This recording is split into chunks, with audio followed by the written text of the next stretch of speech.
Kinsey. And on the same day, Washington introduces Jedd Fisch, who was at Arizona.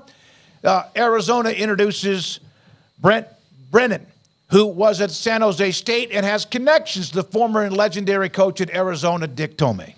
Yeah, and he was a finalist the last time around. This is to me, this is a really interesting hire in a couple different aspects. Like most people probably don't know all that much about San Jose State football, but they've been to bowl games 3 of the 4 years that Brent Brennan has been there. It is not a wealthy school. In fact, I think they're on probably the most shoestring budget of any FBS school. There are just so many different things that go on there. And Arizona is actually right now in a budget crunch themselves. So if you want to ball on a budget, so to speak, Brent Brennan is probably the guy you need to hire. And he's a very interesting coach as they move into the Big 12. I think it's a nice hire, and we'll see how it goes. And it appears that they might not be losing some of the people in the transfer portal they thought they might be. Well, losing. they might not. By the way, I got a note about Brennan in a minute that's about what you mentioned that was tweeted by Antonio Morales of theathletic.com. Craig, it's the constant hamster wheel, but at least 2 jobs are now filled, and now we'll figure out what San Jose State may do. In South Alabama, we'll get to that too.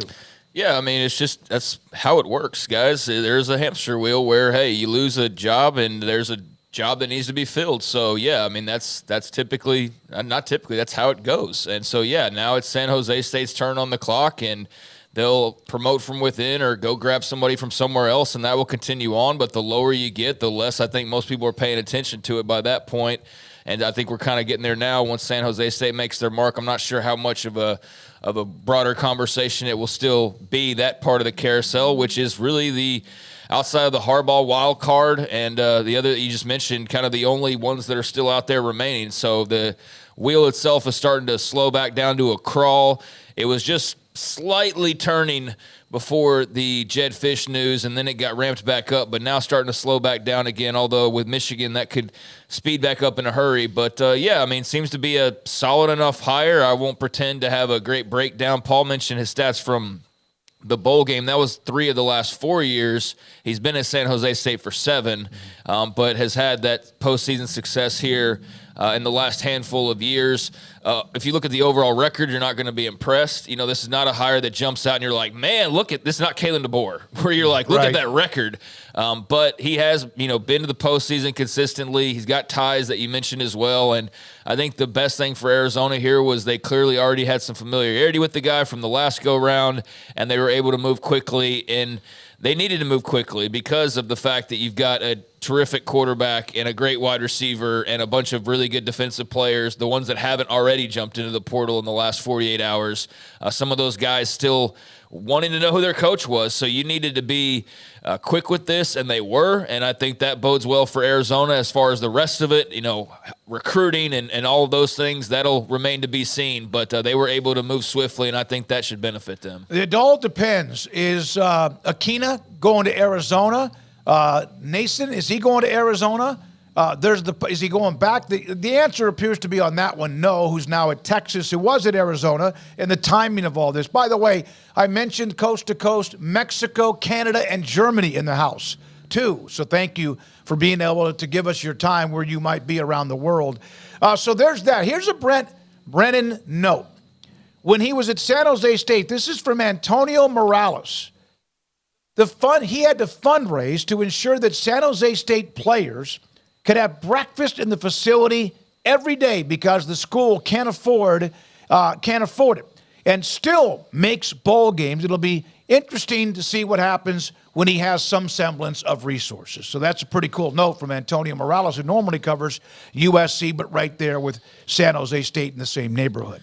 So we're going to pretend like San Jose State's in the same ballpark with Alabama. And, that's what that conversation turns into is you got teams operating on the same level where it's like one of them can't even get regular breakfast. And the other one can basically say, do you want gold cornflakes or would you like platinum cornflakes? And so that right there is telling of how much of a disparity there can be when you've got a school not even able to regularly afford breakfast. So, yeah, Brent Brennan should benefit greatly from, and I know Arizona, insert the financial jokes here of what the university's dealing with, but as far as that part of it goes, yeah, he's going to be not having to worry about that too much. So that'll be a blessing for sure. Well, look, they had a $240 million budget shortfall, and we can, if somebody like Ocean's 11 style robbed it, we can scratch San Jose State off the list of suspects, Right, because yeah. clearly they didn't have it. And it's just little things that, like, these would stand out to me about a coach in that he's been able to be successful there with these budgetary restrictions. And people may say, so what? Coaching football is coaching football. What does that matter? Well, if you're at Arizona and your coaches, you only have limited practice time. This isn't the old days where you could just practice for 6 hours because you wanted to. because you felt the team needed a good kick in the pants. Like, that's not how it works. So you have limited practice time available with your athletes. Well, in those windows, you have all these drills, and if you ever get the chance to watch a real college practice, it is the great ones. It's a well-oiled machine of drill to drill to drill, and things are set up. And so if you're at Alabama, all the position coach has to do is go, come, GA, set up my blocking sled. No, he doesn't have to do that. They've already done it. It just does it, but it's there, but they have butlers, essentially, that set up everything for them. And these GAs, at San Jose State, they might have two. And that's those guys are probably also running water and Gatorade and helping the trainer get tape and all these other things, because the assistant coaches have to set up their own drills. Again, why do you say it's a big deal? Well, that's time lost that other coaches have to spend with their players. So he's been able to be successful, navigating things that most schools don't really have to deal with, even in his own conference. No, absolutely. But Washington, as Arizona has their guy in Brennan, they introduced Jedd Fisch today. And here's a picture of him at the press conference. Softy, our good friend from KJR Seattle.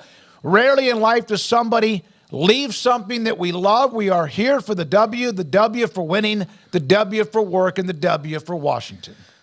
Oh, he's got a slogan down. I'm sure he worked on that on the plane or wherever in the last 2 or 3 days. Good for him. I mean, I think it's a really good hire. I don't want to get all into the conversation. I know that Arizona fans are very sensitive or butthurt or just pissed off right now because he said things. I'm sorry. I'm just desensitized to coaches, and I stopped believing them a long time ago when it came to them talking about coaching jobs. So the fact that he said whatever he said that made Arizona fans feel like he was going to be around for the long haul is nothing different than what insert coach's name is said at insert university at some point over time.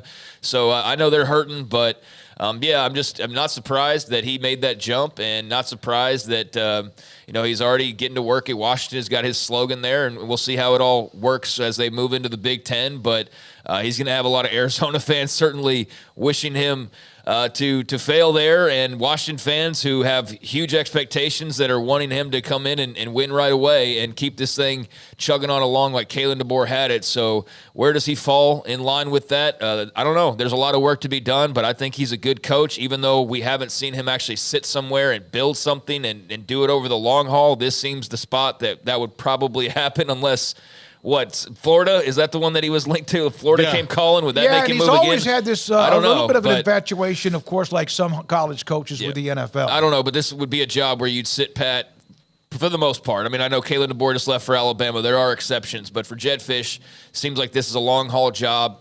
And, let's see how he does with it. But mighty huge shoes to fill left by Kalen DeBoer. And, there's going to be a lot of work to be done with that roster, as there will be with Arizona and Brent Brennan. And, that's just part of the deal now. And you got to scramble and get things in a row as best you can, even though it's pretty late and later than we'd normally have these kind of things going on. All right, also, let's go to the